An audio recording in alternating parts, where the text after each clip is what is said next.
Jean-Pierre Boyer, considéré comme le pire chef d'État que la nation haïtienne a eu au cours de son histoire.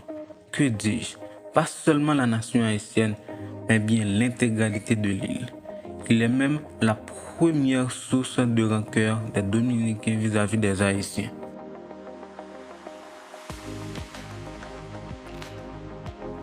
Né le 15 février 1776 à Port-au-Prince et décède le 9 juillet 1850 à Paris à l'âge de 74 ans. Il est un militaire et dirigeant haïtien ayant participé à la guerre d'indépendance et à celle des couteaux aux côtés de Pétion et Rigaud.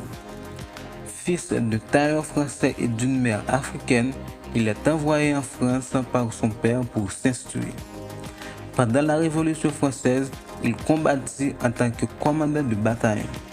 Il accueille avec reconnaissance le décret de la suppression de l'esclavage dans les colonies françaises de 1794. Après la défaite de ce dernier face à l'ouverture lors de la guerre des couteaux en mars 1800, lui et d'autres dirigeants de couleur se réfugient en France. Puis, en 1802, lors de l'expédition française de Saint-Domingue ordonnée par Bonaparte et dirigée par son beau-frère le général Leclerc, il fait son retour accompagné de Pétion et Rigaud.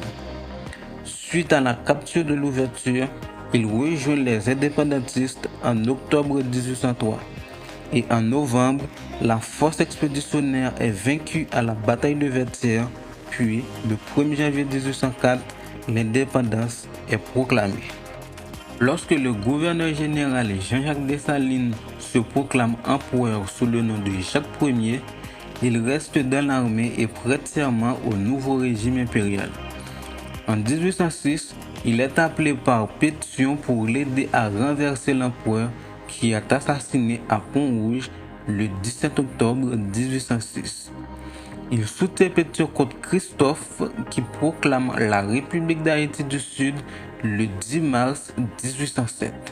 Étant son successeur désigné après que Pétion ait changé la constitution pour devenir président à vie avec le droit de choisir son successeur, il reste auprès de lui jusqu'à sa mort le 29 mars 1818 et devient à son tour président à vie avec le droit de choisir son successeur le 20 octobre 1820 et restera au pouvoir jusqu'en 1843, soit 22 ans, 4 mois et 21 jours, dirigeant la totalité de l'île d'une main de fer.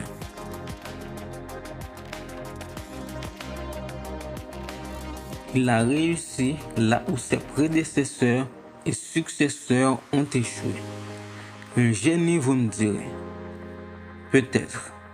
Mais la seule chose notable qu'il a réussi à faire, c'est de mettre à dos les deux nations qui occupent l'île et une guerre civile avant de prendre ses jambes à son cou pour se rendre en Jamaïque en exil. Il passera le reste de sa vie en France, d'où il décède à l'âge de 74 ans le 9 juillet 1850.